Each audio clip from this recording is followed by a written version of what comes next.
இன்றைக்கி நாம் இலக்கணத்தில் வேறுச்சொல், வினைமுற்று, பெயரெச்சம், வினையெச்சம் இதெல்லாம் பார்க்க போகிறோம். இதோட ஷார்ட்கட் பார்க்குறோம். எனக்கு புரிஞ்ச வரைக்கும் நான் ஷார்ட்கட் சொல்கிறேன். இதை நீங்களும் செஞ்சு பார்த்தீங்க, நான் சொன்னதை வச்சு போட்டு பார்த்தீங்க, எக்ஸாம்பிள் 2, 3, 4 கொடுத்துருக்கேன். அதை நீங்கள் ட்ரை பண்ணி பார்த்தீங்கன்னா கண்டிப்பாக இந்த இலக்கணம் உங்களுக்கு செட் ஆகும்.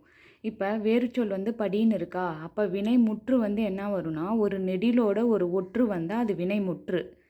பெயரெச்சம் அப்படின்னா ஒரு ஒற்றெழுத்தோட ஒரு குறில் வந்தால் அது பெயரெச்சம். பெயரெச்சத்துக்கும் வினையெச்சத்துக்கும் நமக்கு சில சமயம் டவுட்டு வரும். ஒரு ஒற்று கூட குறில் வந்துச்சுன்னா பெயரெச்சம், ஒற்று கூட நெடில் வந்துச்சுன்னா அது வினையெச்சம்.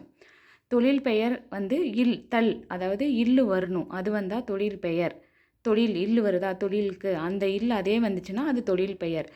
வினையால் அணையும் பெயர் அப்படின்னா வன் வனை வந்துச்சுன்னா வினையால் அணையும் பெயர். வன் வனை வந்துச்சுன்னா அது வினையால் அணையும் பெயர்.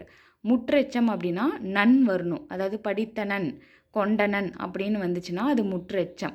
வியங்கோல் வினைமுற்று அப்படின்னா கா வரணும். மறுபடியும் சொல்கிறேன், வேறு சொல் படின்னு வருதுன்னு வச்சுக்கோங்க. அதோட வினைமுற்று என்ன அப்படின்னா நெடிலோட ஒற்று வந்தால் அது வினைமுற்று. ஒரு ஒற்றெழுத்தோட குறில் வந்தால் பெயரெச்சம். ஒற்றோடு நெடிலெழுத்து வந்தால், அதாவது புள்ளி வச்ச எழுத்து கூட குறில் வந்தால் பெயரெச்சம்.